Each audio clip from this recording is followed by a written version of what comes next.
Joining. We're going to get started right off the bat to honor everyone's time.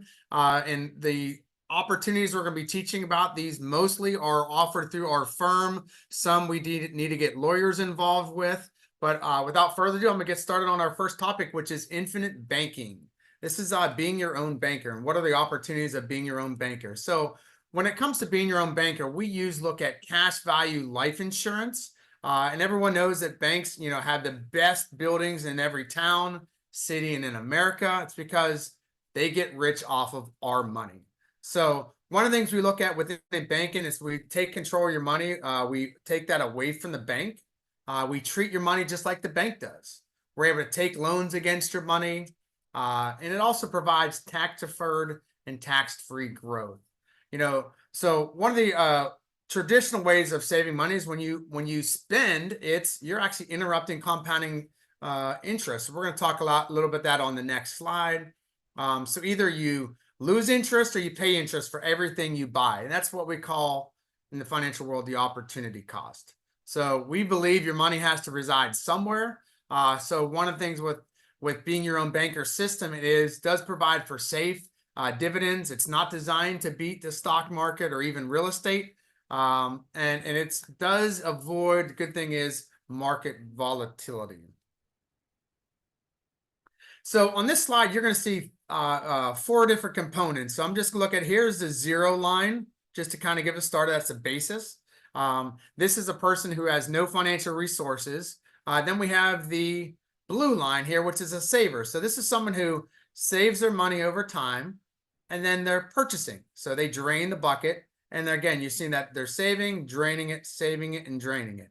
And then you have the red line, which is someone who uses leverage or goes into debt. So they go into debt for a purchase, and then they pay that back, and they're actually paying interest to the bank over time. The saver, of course, as they're saving, is they're earning interest as they're saving. But what we want to introduce with infinite banking it's this green line. It's where your money starts growing. However, you borrow from yourself. So you're leveraging your own money and you're paying yourself back, and then the lending institution you're paying back. But the important part is every time you're borrowing, as you're paying your loan back, the good thing is that compounding interest never stops. So that's one of the key factors when it comes to being your own banker and using this as an opportunity to be able to purchase things, because everyone is buying and using the money to buy something. So again, on this, you have the saver who drains the bank. So the one thing that we're going to be teaching on with infinite banking it's that opportunity cost. So the opportunity cost, of course, for the debtor is they go into debt and then they're paying interest to somebody else. But with this green line, with the wealth creator, that is the person where the opportunity cost is we never avoid that long-term the capital gains and compounding interest that goes on. And this is kind of another true cost of paying cash. So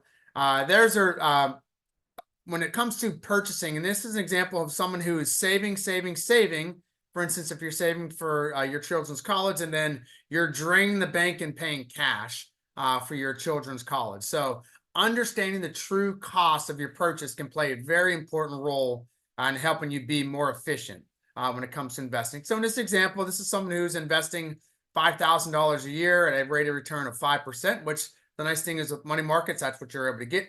We're comparing this over a 36-year time period. However, we're draining the bank. So we're draining that bank at right around year 18.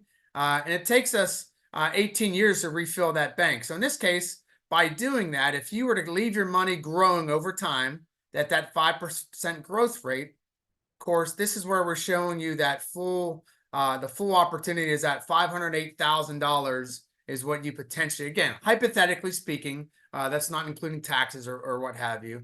However, the delayed part is we've invested that money over time. You can see here we get up to right about $150,000. We drain the bank, and now it takes time to rebuild. And that rebuilding thing, this green line here, that's your opportunity cost. So when we decide to make purchases, you also have to consider what is the opportunity cost. In this scenario here, if this was cash value insurance, you actually can use that policy to be able to leverage from yourself. And also, just for those that are on a call, just as a reminder, there is a Q&A section or in the chat function. If you have any questions, I will try to answer them at the end.